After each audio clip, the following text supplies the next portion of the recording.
Sveiki, šiandieną kviečiu išmokti jūs dieninio makiažo, kai taip daro profesionalai. Išmokime mes pasiruošti ypatingai progai. Aš nejaučiu, kad aš esu pasidažiusi, veidelis yra pridrėkintas, jaučiasi puikiai ir aš jaučiuosi labai graži.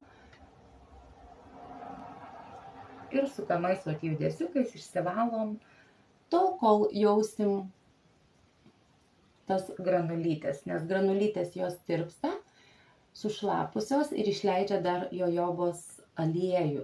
Įpilam priemonės, taip kad nebėgtų per delnus, ar ne? Va taip pat. Ir suvilgom delnus ir tapšnojam. Pasidreibkinam visur.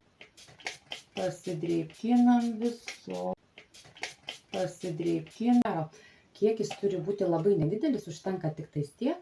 Ir visą kakliuką išsitepkim ir pasidėkinkim taip pat. Viską į delniuką. Matot, kokia jinai konsistencija yra labai tiršta. Viską keliam į viršų, viską, kaktą, vokus. Veidukas jau beveik susigėrė.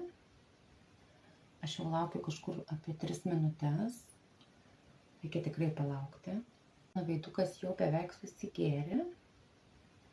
Aš jau laukiu kažkur apie 3 minutės. Reikia tikrai palaukti. Dėsime labai mažą kiekį. Ir tik tai ten, kur mums reikėtų. Dėsime labai mažą kiekį. Aš vis laik pradedu nuo žanduko. Ir tapšnojamais judesiukais įtapšnoju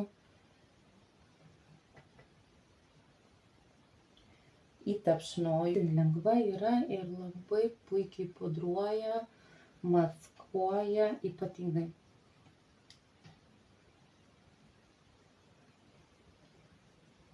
Kempinėlės, va taip suspaudžiam kempinėlę ir pačią kempinėlę pastapšnojam ant rankos ir tik tada aš jau einu į veido kontūrus.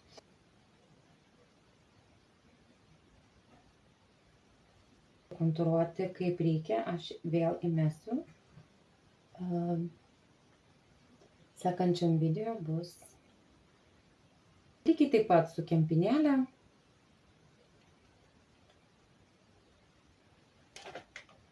Pagal teoriją. tą visą. Ir pažiūrėkit, kaip mano žandukas jau gražiai raudonas. Taip pat ir kaktytei suteiksim spalvos raudonos. Į paakius, ar ne? Į paakius, ar ne? Ir štai kaip puikiausiais zigzago veiksmais judesiu aš kylu į viršų. Toks jausmas, kad aš prisiauginau blakstieną. Kažkas taip. Pieštuką per pačią liniją. Šitas lūpas aš niekada nestorinu. Na, o šitą aš šiek tiek išsikeliu, kad suvienodinti lūpas.